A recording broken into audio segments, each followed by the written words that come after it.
I'm Chris Pritchard. Just starting this video by trying to create a little bit of atmosphere. I might change this to black and white, to be honest. There we go.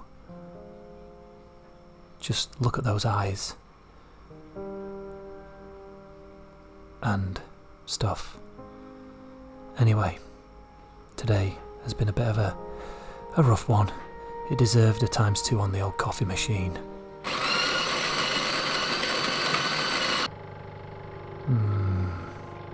Slow-mo. Coffee. Crema. I don't know why they call it crema. Cereals. Best cereal ever. And listen, right, if this content was sponsored, it'd be bloody sponsored by Weetabix Minis, but it's not. Great taste in every bite.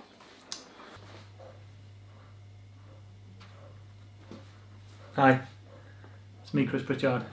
20 minutes it took me to make that cup of coffee for you, just for a bit of B-roll, for absolutely no reason whatsoever. So the least you can do is subscribe to the channel, hit that notification bell, hit that like button. If you've already disliked this video for whatever reason, hit that dislike button. But without further ado, let's crack on with today's video. And what we're doing today, Chris, we're going to take on another professional rider. But we're not just going to try and replicate their efforts.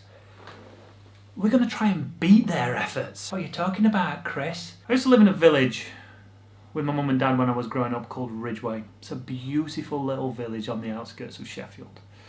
Ridgeway is essentially just two roads, one at the top of the village and one that dissects the village down the middle. That road goes all the way down a big long hill. That's where I used to do my paper round. That's where I used to challenge my friends to see how fast we could go down that hill. Record holder, 42 miles an hour on a mountain bike, no helmet, anchor. It's the washing machine.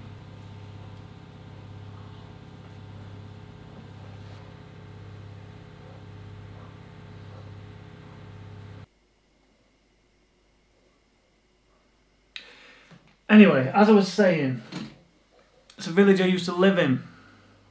Rode up it last week and noticed that there was a professional rider who held the com on it. I don't know if he was doing that to wind me up, going through my village, trying to be the fastest person up my village. But you know what that means? It's time we try and take on a world tour rider. I reckon I've got what it takes. Oh, I've got what it takes, and it's right here in freezer. Chris Froome's blood. Come on, let's have some. Oh, it's so thick. I've got to eat it with a spoon.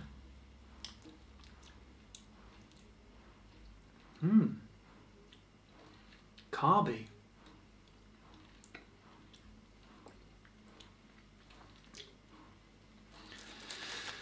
I'm good. So on top of some illegally sourced blood, I've got some AMP PR lotion, beta-alanine, and of course... What?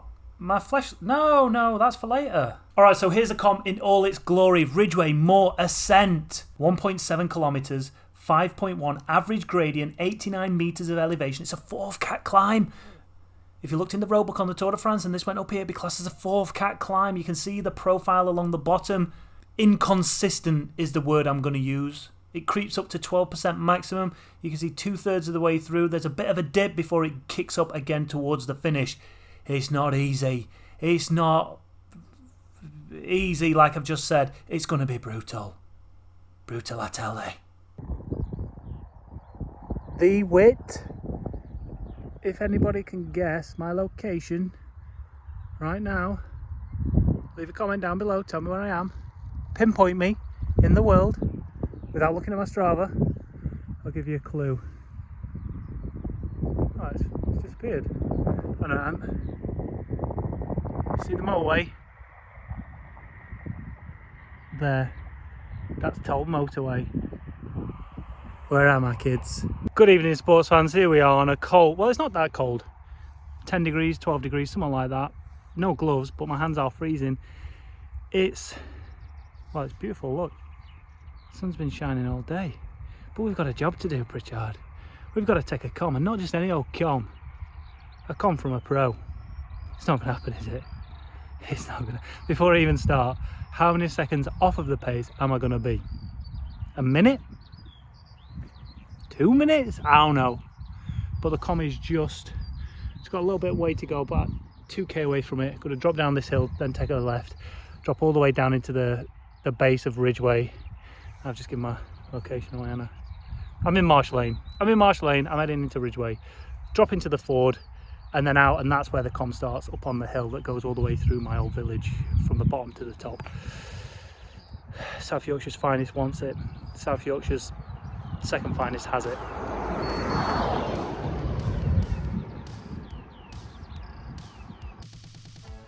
All right, here we go. We're just dropping down. The only reason I'm showing you this part now is it's just because I absolutely love this piece of road. This is a wonderful corner in here into this left-hander. Keeping in the same vein as last time when I was eating toast, Nutella and toast. Today I'm eating a bacon sandwich, but get out through there, 50k an hour. Come on, what of it? Beautiful racing line. So, although we're nowhere near the comm at the minute, I'm already starting to think about how I'm going to get there as efficiently as I can without working too hard. Love this piece of road. This is I'm literally just showing you this because I really love it. If you want to fast forward it, I don't mind. I did a little bit of an activation, clearly just showing off there. 1592 watts, what of it? Stop showing off, dickhead. Now this piece of road is horribly rough. It's probably worse than the Ardennes Forest on Paris-Roubaix, but this part here, I love it. Especially on a motorbike, in a car, coming around this right-hander. It's a blind crest, so you go over it and you have no idea where the road's going. You drop down into fourth gear here, and then you're into this left-hander if you're carrying enough speed. It's just bloody wonderful. I don't advise breaking the speed limit, but, you know, around there, it's sensationale. Into this right-hander here, real tight. It's got some positive camber to it though, so you can carry some decent speed and don't touch the brakes. Bang, straight through, run it out wide, then you're going into this tight left-hander here. And again, setting up for the comm, thinking about the comm. Look how rough that is. But still smashing it through like a true pro. And then again, down here, ideally you'd carry more and more. Yeah, go on, Pritch, alright, dickhead. Down here, you want to be as fast as you can through this. I don't advise going fast through here because it is dangerous and there is a junction on the right-hand side, left-hand side. If you're turning right, then you know what I'm on about. But into there fast, you can see how there's a massive bump in there. Run it out wide. No major issues, but we're coming up to the comm. You can see on my Wahoo that my personal record is 4 minutes and 52. I'm not going to tell you what the comm is on here, but in fact, I'm going to hide it on the screen so you can't actually see it. So, bang, we're into it, straight up the hill. We're about 7-8%, something like that here, I can't quite remember. But there's loads. This climb is not a straight up climb. There's no way you can find rhythm, find pace on it, because there's so much, I guess, undulation up and down. So you've gone up a really steep part there, then it flattens out here. You can't really see that it's flattening out, and although I'm fingering my Wahoo, I am actually pretty much full gas right now. Heart rate says otherwise, but it is slowly building. Decent, hey up pheasant, decent RPM, decent beats per minute. Look at that wattage, pushing out 700 watts. So it climbs back up here again, back to again around, I'd say 8-9% potentially here. This might be where it peaks at 12. I can't quite remember. We're gonna follow it all the way up, kids. If you want to fast forward it, fast forward it. If not, I'm making that paper on that on those ads. There's probably an ad coming up about now, actually.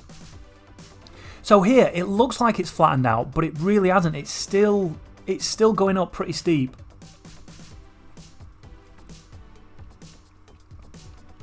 My old school teacher used to live in that house on the left-hand side there.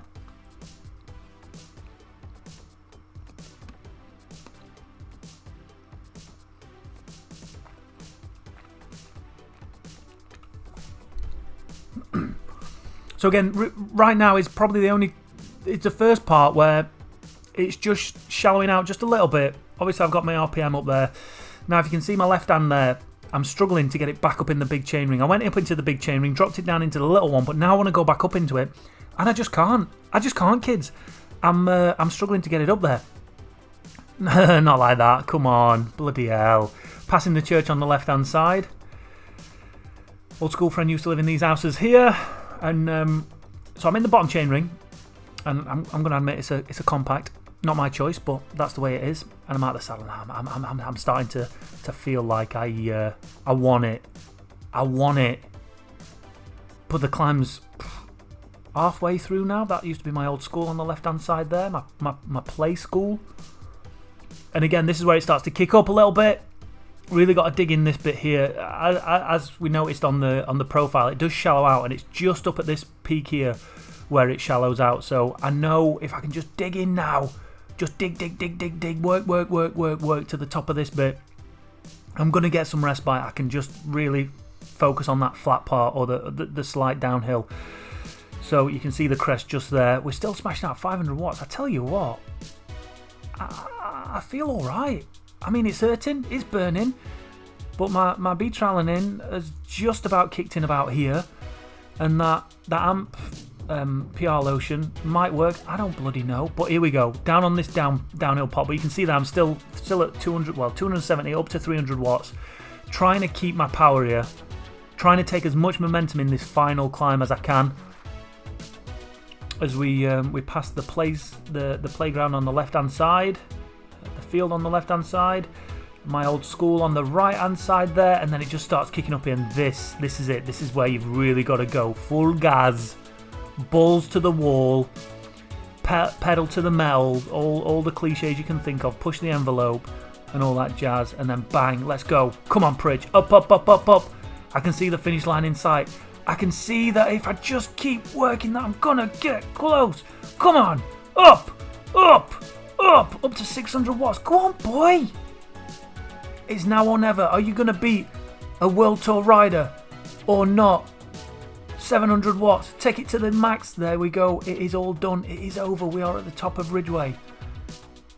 But did we succeed? Did we become king of the mountain?